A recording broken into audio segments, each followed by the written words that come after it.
I want to talk about something that came out this week that I think deserves more attention than it's getting. There's a report just published by a charity called Birthrights called End Coercion in Maternity Care in the UK.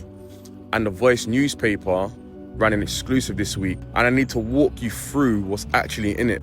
A black woman in this country asked to be transferred to a different maternity care team. That's it.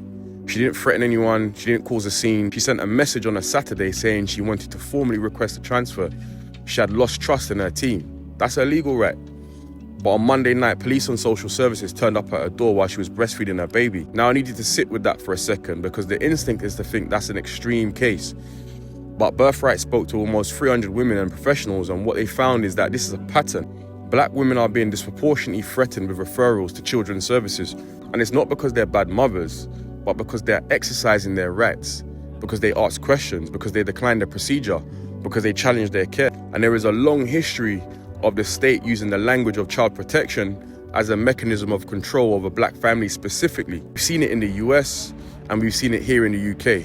What the charity Birthrights is documenting is what scholars call racialized surveillance, where black bodies and particularly black motherhood are treated by institutions as inherently suspect, as something to be monitored, something that requires intervention. The report itself says it directly.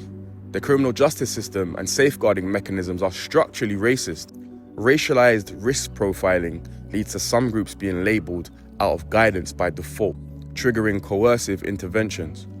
And that's not me editorializing, that's the report. One woman was described in her own medical records as aggressive, angry black woman. She had made a complaint, she had asked for accountability, and the response of the institution was to reframe her as a threat. Not the care, not the system, her. She ended up putting her house up for sale because she said she could never fall pregnant again in that area. And this is what structural racism does. It doesn't just affect the moment, it reshapes a person's entire relationship to safety. The Birthright CEO said something that I think is worth quoting directly. The UK maternity system is rooted in racist and patriarchal practice, not influenced by, not occasionally marred by, rooted in. So when we talk about the racial health gap, when we talk about why black women in the UK are still significantly more likely to die in childbirth, we have to understand it isn't about biology or individual health behaviors or even individual acts of racism. It's about what happens when an institution meets a black woman who refuses to be compliant, who knows her rights, who speaks up. The system calls the police. So if you take nothing else from this, know your rights before you walk into a hospital. The Birthrights website has resources. And if you're a professional watching this, ask yourself honestly, what does the referral pattern in your institution look like? Because the data doesn't lie.